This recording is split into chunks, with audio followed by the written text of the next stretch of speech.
So how are you feeling today? There is major energy coming with the new moon in Leo, the sun in Leo, and what we have coming up is called Lion's Gate from approximately today through about the August 12th or so, with August 8th being a major energetic day.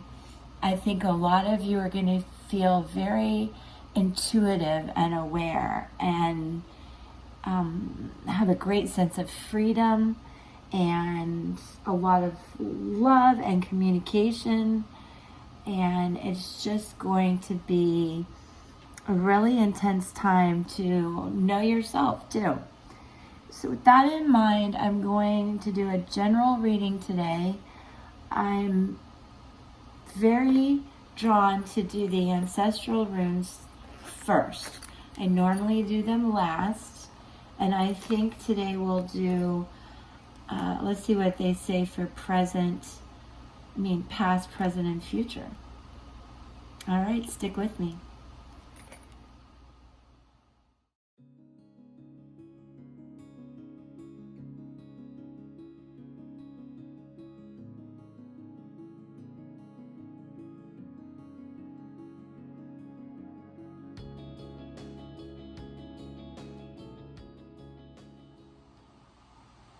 Okay, this is the most Arcana, major Arcana card spread in multiple ways I've seen. It's remarkable. From the runes to the tarot to what I have here, which we're going to get into at the end, the Chakra Wisdom Oracle cards, which tell a story and they give great meditation advice. All right, so where to begin? When you have major Arcana cards, there's been some major decisions in your life.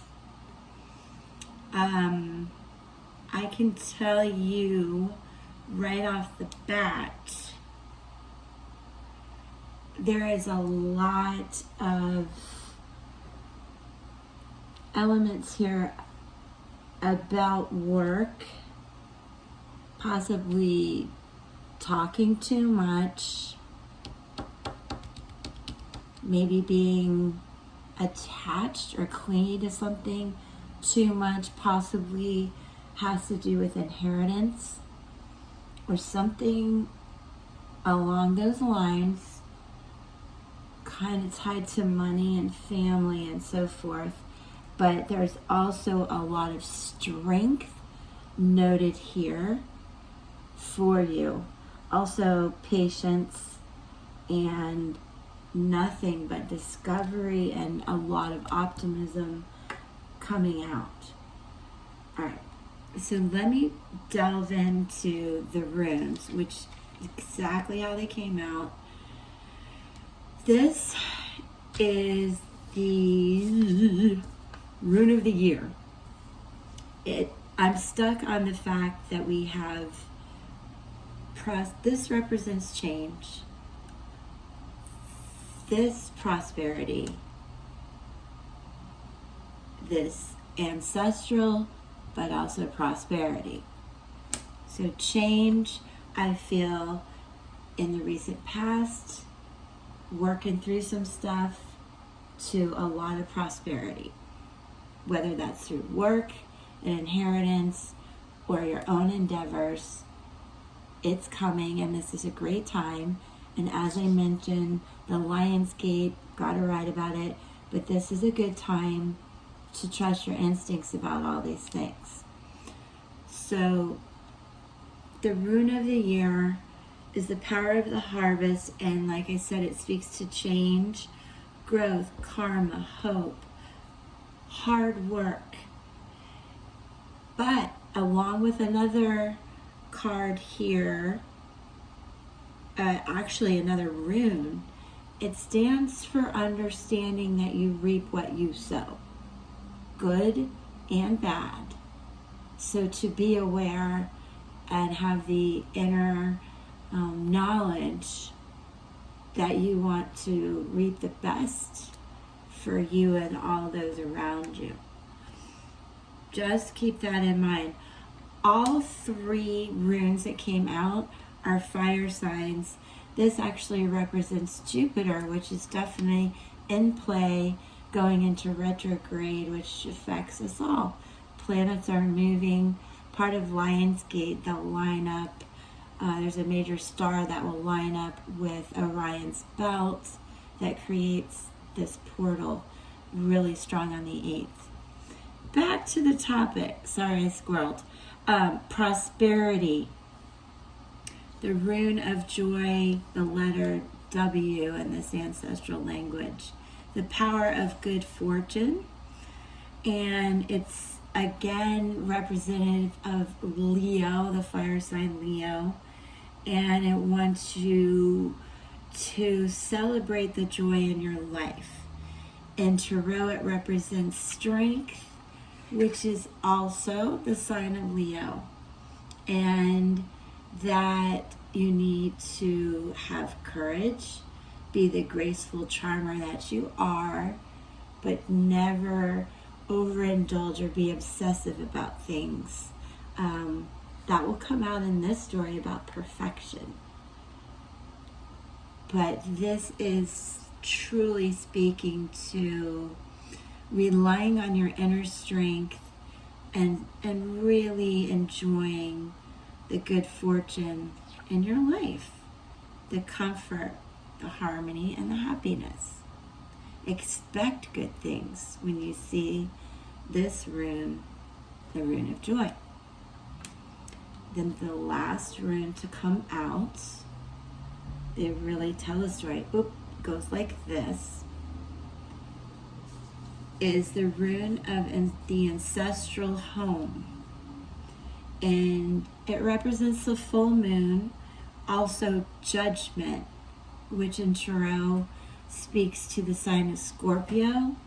There's a lot of fire and water in this reading if you understand your elements in your horoscope. A lot of fire and water. This rune and judgment in Tarot speak to awareness, almost like the winged messenger. Judgment cannot be avoided. Beware. Release the challenges and evolve. Now, in ancestral language, very important here, this speaks again to inheritance. There is a theme of that here with the 4 of Cups. He's almost clinging to what he has, which is an element of inheritance, or hanging on to what you consider to be value, wealth. Also, it speaks to travel, which I hope many of you get to do. Every day is a new story. So, lastly, the rune of the ancestral home, as I said, tells you it's a good time to set goals and to understand when you see the judgment card, which this represents in Tarot. Again, this is warning you to be careful that you reap what you sow. So, very optimistic with just that underlying message. And with the major Arcana cards, I feel that's pretty significant. Now, moving on to more about Tarot, which I pulled present, past, present, future. But they really speak to me in this way. As I mentioned, the 4 of Cups, of Pentacles, speaks to the inheritance and being sure of what you know. 4 in numerology is happiness and harmony and good things. Now you have the Page of Cups in reverse, which also speaks to some sort of attachment, a bit of deception, and in some cases seduction. I'm getting the feeling though that this might speak to a lot of you about some family issues, inheritance. For others, you know, I hope you learned from this message today that it is a good time to rely on your inner strength. It is a good time to start new projects. It is a good time to want to be free and feel the energy that's around us. So then in Tarot, we have the Moon, Temperance in reverse, and the Star. I mean, this is a fast-moving energy where you go from sort of an indecisive period, a bit moody. However, this is a time where you have deep inner vision, awareness, I feel. It is the, in Tarot, this represents the sign of Pisces, correct? And you'll see even a Scorpio here, though it definitely is a water element card. And from that, in the middle of this, the Star, as sort of the outcome of this, represents Aquarius. It's almost basically the conclusion of this wonderful Tarot journey where there's a lot of balance that she has at the edge of the water, the flow of the cups. It speaks to a lot of optimism. In the middle, Temperance in reverse. Okay, this can represent some sort of unfortunate combination or competing interests, disunion, and getting a strong inclination about the family inheritance situation. So if you're feeling that, remember to keep this strength. The strength card is definitely represented here. I believe it was through the Tarot.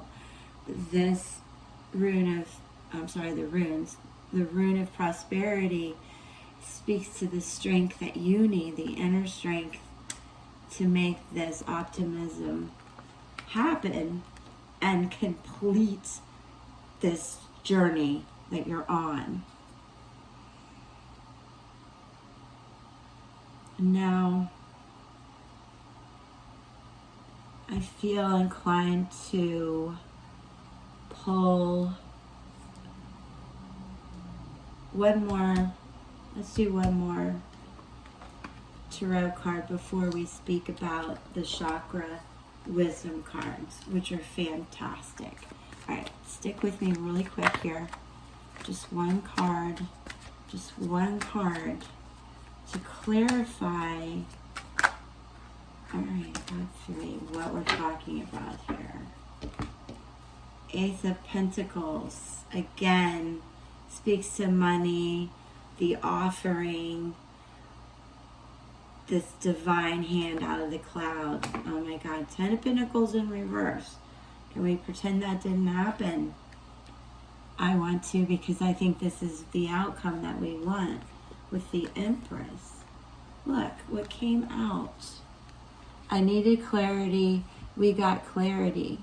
This situation is going to not only go from the Star, where you have visions and optimism, to the absolute outcome that you need, with yet again another major Arcana card with the Empress. So not to take up any more of your time, If you have questions, leave me a comment.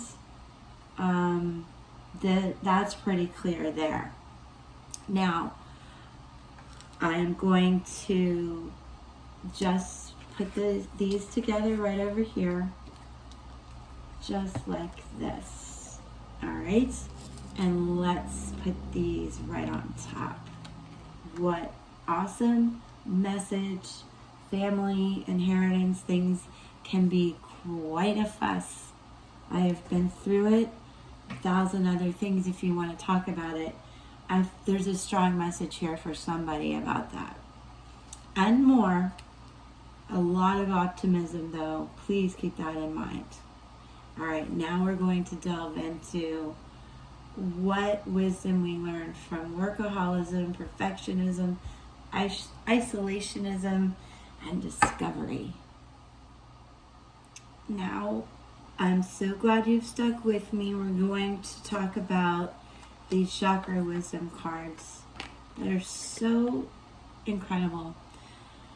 All right, in terms of what we talked about, jobs and careers, inheritance, there's always a message about being obsessive or a workaholic, so to speak. This one, these come from Tori Hartman, these chakra fables and meditations.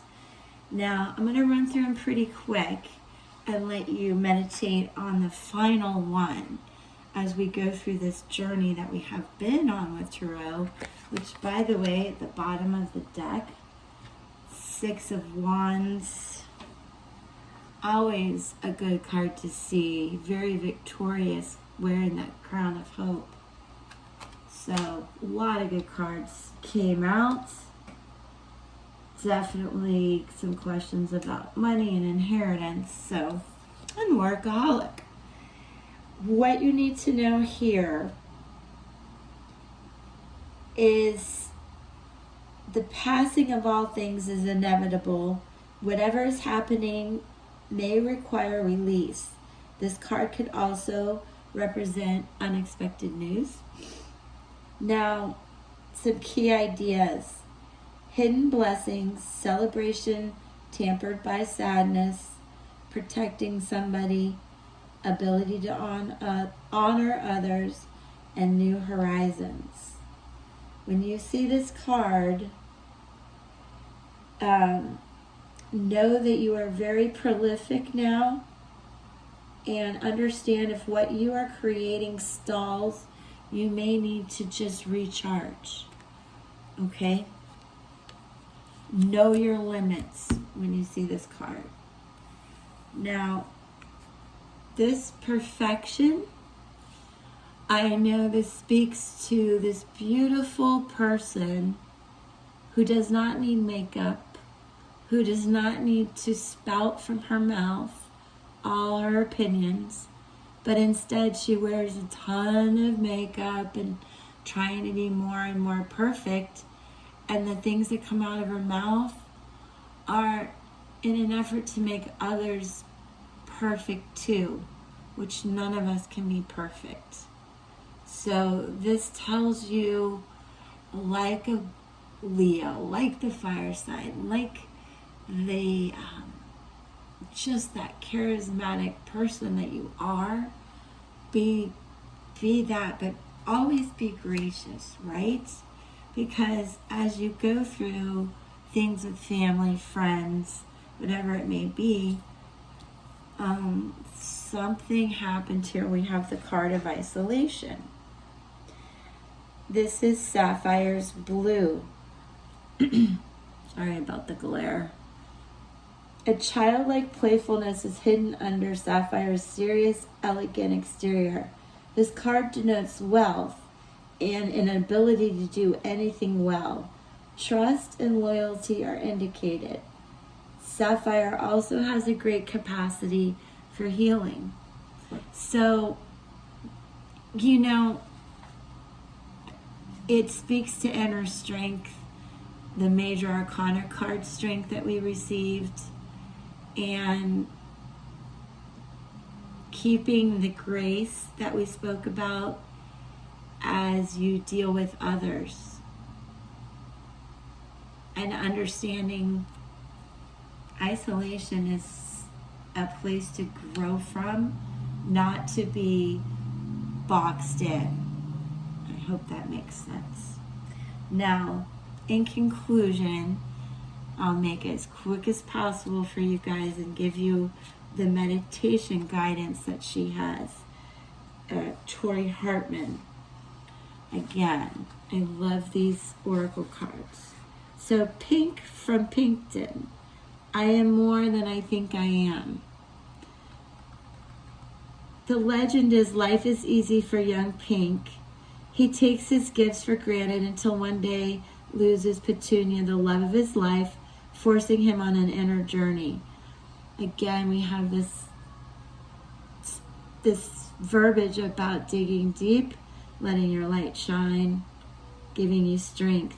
He works hard on himself, hoping for another chance that doesn't come. In desperation, he consults Sky God and learns that Petunia is incapable of receiving love. Pink recognizes that Petunia's role in his life has been to expand his capacity to love. So, as a personal inquiry, you might ask yourself, if you're happy in this situation, how is it benefiting you? The healing of predetermined agreements must be addressed. Awareness is healing. The healing of predetermined agreements must be addressed. That really is what we're talking about. I don't know about Pink and Petunia. I like them a lot, but right now the ancestors are speaking to some family, some agreements regarding money. Now, when you see this card though, keywords to remember: uplift, journey, commitment. The meditation that the guidance is suggested: imagine something that you are presently passionate about. Allow the feeling to well up inside you. Now begin a journey to the mountain of God. Your human worries drop away as you climb. When you reach the peak, God joins you and begins to speak. Listen carefully. So that's a beautiful meditation to take with you. Until we meet again, stay strong, and I wish you well. Peace.